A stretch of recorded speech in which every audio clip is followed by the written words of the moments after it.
Hey everybody, how's it going? Extreme Trends here, and welcome to the top 10 banned roller coasters you can't ride anymore. After the adrenaline rush of this video, make sure to subscribe to the channel and turn on notifications so you do not miss a single upload. With that being said, keep your arms and legs in the vehicle at all times and make sure you're firmly strapped in, because it's time to take a look at some of the world's most unsafe roller coasters. Number 10, M&D's Tsunami. June 2016 saw 10 injuries, 8 of them young children, caused by the tsunami ride M&D's, advertised as Scotland's theme park. Tsunami, which travelled through several loops and corkscrew twists, shockingly derailed after a carriage shot off the tracks at 40 miles per hour. The carriage which flew off ended up landing on a children's ride which was located underneath, with injuries such as dislocated shoulders and critical head injuries being sustained. 8 months later, it was unsurprisingly announced by M&D's that Tsunami was to be permanently disabled. They made a statement to rest assure everyone that it will not be returning.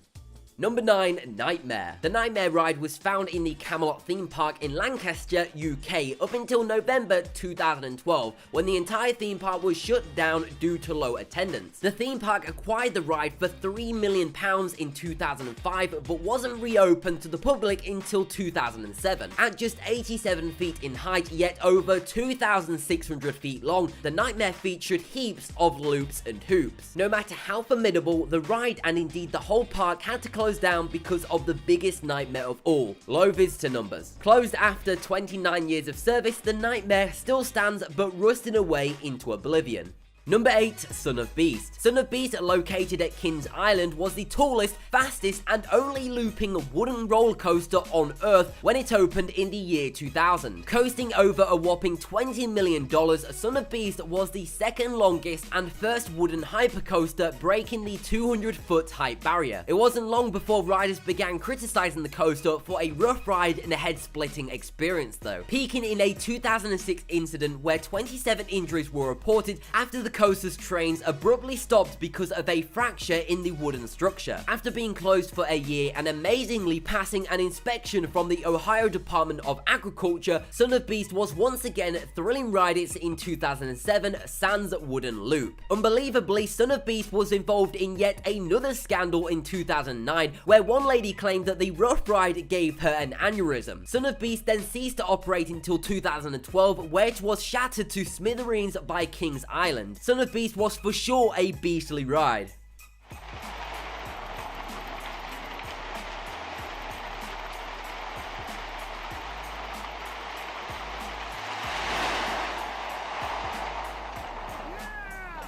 Number 7, Big Bad Wolf. Now this one is one of the most iconic coasters to have ever existed. Big Bad Wolf was certainly one big bad roller coaster. Situated in the Oktoberfest section of Busch Gardens, Williamsburg, Virginia, the ride was in service for more than 25 years before permanently closing on September the 7th, 2009. The 3-minute long ride featured a rickety trip through a mock Bavarian village, narrowly missing houses and shops. Big Bad Wolf had thrill seekers being dropped not once, but twice, with the second drop a stomach-churning 80 feet high before zooming straight towards the death trap surrounding river at 48 miles per hour. I say death trap because the Big Bad Wolf truly lived up to its name when it caused 2 fatalities. The first one in 1993 and the next a decade later in 2003. The Big Bad Wolf was closed in 2009 because it had reached the end of its service life. John Riley, Busch Gardens Williamsburg Executive Vice President and General Manager, stated that the ride was never dangerous. It's a safe ride and has always been a safe ride, but that was before the Big Bad Wolf blew for the very last time. Number 6, the Corkscrew. With a 68 feet drop and reaching speeds of 44 miles per hour, the Corkscrew in Alton Towers, UK was one of the most famous roller coasters in the world. A huge part of pop culture, a photograph of the ride was even used as the cover to the Prodigy single Everybody in the Place. The Corkscrew was so popular that in its first few months of being opened, queues could get as long as 9 hours. That almost gives you enough time to do a marathon of the theatrical editions of The Lord of the Rings. Springs. Its initial popularity stemmed from the fact that it was one of the first inverting coasters in Europe and the first in the UK. The entire park would often have to refuse entry to new visitors hours before closing time so the staff could deal with the building queues of the corkscrew. But even this beast was not impervious to time, and after 28 years, the corkscrew faced retirement. The roller coaster was so iconic that after being dismantled, the two famous corkscrew-shaped inversions were saved and are now on display at the front of the park. One of the carts were even sold on eBay for a whopping £7,200. Number 5. High Roller. Las Vegas High Roller was a special one with great emphasis on the high. The steel roller coaster was constructed on top of a building 909 feet over the Las Vegas Strip in 1996. During its heyday, the High Roller was comfortably positioned right on the top of the Stratosphere Tower, otherwise known as the tallest freestanding observation tower in the United States. Unlike the rest of the roller coasters we've seen, the High Roller was not a wide ride. The height alone was enough of a thrill. However, that's not the only distinction High Roller has. The ride has more breakdowns than any other ride in the world. One incident in particular saw two wheels fly off, wrecking the train and leaving riders stranded 909 feet in the air. It's no surprise that this ride was dismantled in December 2005.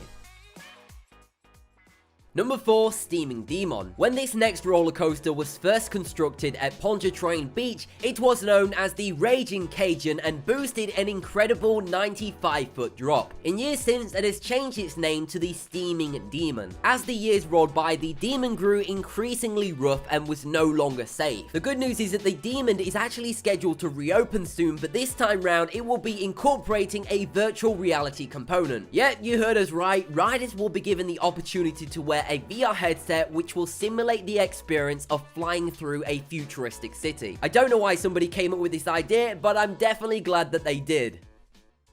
Number 3. The Jester. The Jester had a similarity-troubled life of consistent renovation. Originally announced in 1992, in 1993 it was delayed until 1996, where it was supposed to be revealed under the name Wacky Twister. But the theme park was bought out by Warner Bros, who, in an attempt to tie the new ride with Batman, they named the roller coaster the Joker's Revenge. They even repainted the entire roller coaster to a bright pink color scheme. After mechanical problems in 2001, the Joker's Revenge was unfortunately shut down. But that's far from the end of the story. As comic fans know, the Joker always comes back. A year later, in 2002, the coaster was moved to New Orleans, where it was fixed, repainted, and was given the new name, the Jester. It seemed that nothing could keep this ride down. That was true until, sadly, Hurricane Katrina. The effects of Katrina were so bad that the entire park never recovered, and that the Jester, like all of the other rides, remains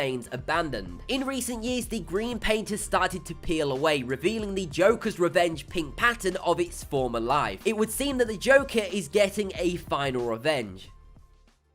Number 2. Missile Roller. It's not easy to win the title of the UK's best roller coaster, but Missile, an American adventure theme park located in Derbyshire, won just that. The now defunct theme park opened Missile in April 1989 to a glowing reception. The Missile took 760 rides an hour through a terrifying 3 inversions, where it stayed put until 2005. It was then that the once world-famous theme park shut down due to lack of public interest, but the Missile was relocated at Pleasurewood Hills theme park in Lowesford, England, and currently goes under the name of Wipeout. It now shoots adrenaline junkies through a sickening 6 inversions at 50 miles per hour, 3 forwards and 3 backwards. There's also a petrifying drop from a dizzying 110 feet and a G-force of 5.2, both of which are the highest on this list. No wonder this was voted the UK's best roller coaster.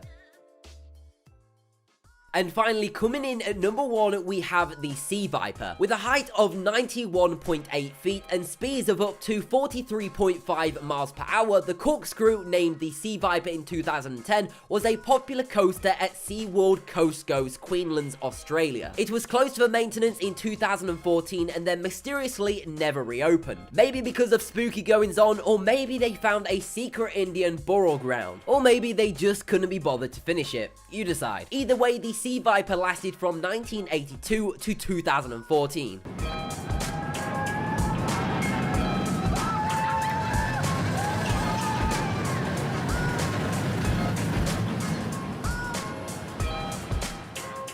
So that has been the top 10 banned and closed roller coasters you cannot ride anymore. If you did enjoy the video or found it interesting, then why not go check out one of my other videos by clicking a video on screen now. Before you do that though, as always, make sure you subscribe to the channel and turn on notifications so you do not miss a single upload. But anyway, thank you very much for watching, and I'll speak to you in the next video.